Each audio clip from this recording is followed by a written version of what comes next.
si indwara ikaba ubungubu yadukiriye n'abakiri bato.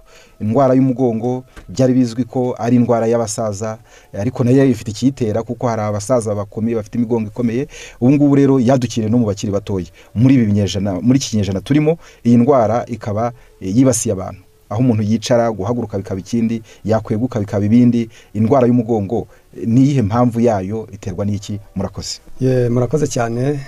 Ni by'ukuri koko umugongo umaze kuba uburwayi bumaze kuba rusange mu mbaga nyamwinshi, uhereye ku bato, abakuze, abana, ingimbi, ese bikwerere.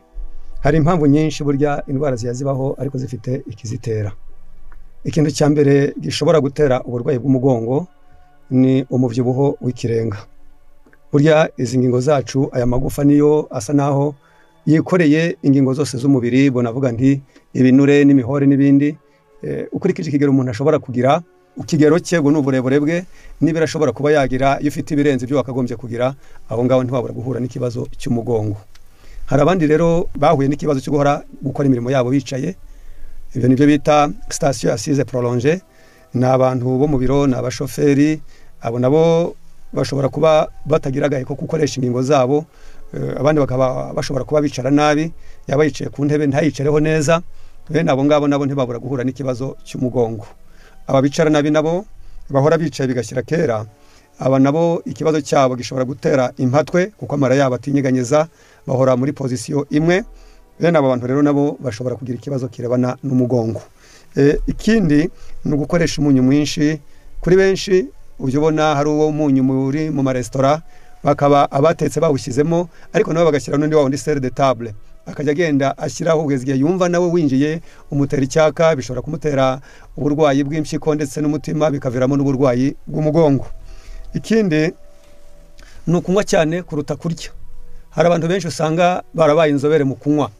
Iyo unywa cyane kuruta uko urya, wihagarika kenshi, kandi uko wihagarika kenshi ni kugenda wihagarika umunyu wa zinc, potassium. Iyo myunyu rero nayo akabishobora gufasha umuruti rw'umugongo. Uko umuntu ihagarika kenshi niko agenda agira intege nkeya no mu mugongo. Kanongere mvuge nti abantu banywa kuruta kurya, si ubyo gusa, si umugongo gusa, ahubwo hariho n'izindi ndwara bashobora kubona nuko atari umwanya wabyo. Ibyo nabyo tuzabigarukaho. Burya kurya nibura ukarya ariko ukanywa bikeya. Abandi n'uburwayi bw'igituntu, ni akamenyero ko gukoresha ibikomoka ku mafu anogerejwe. Ibi nabyo biba bidafite ibyo bita fibre, wajya kwituma ukagira impatwe. Iyo mpatwe nayo rero, iyo urwaye impatwe n'umugongo ushobora kuziramo.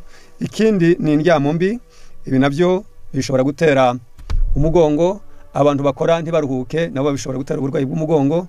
Abantu bashobora kubura ibitotsi, iyo babuze ibitotsi nabwo umugongo uziramo. Ikindi ni uguterura biremereye cyane, no guhora ufite akamenyero ko guterura wunamye. Ushobora gutera ipasi wunamye, ushobora guterera ikintu wunamye. Ibyo kutamenya uko wahagarara, pozisiyo wagira, nabyo byagutera uburwayi bw'umugongo.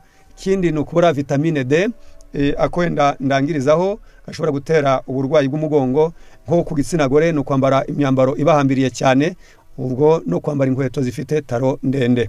Rero ngibi bimwe bishobora gutera uburwayi bw'umugongo. Ubunebwe nabwo bwawutera. Nuko murakoze. Reka twongere turabaza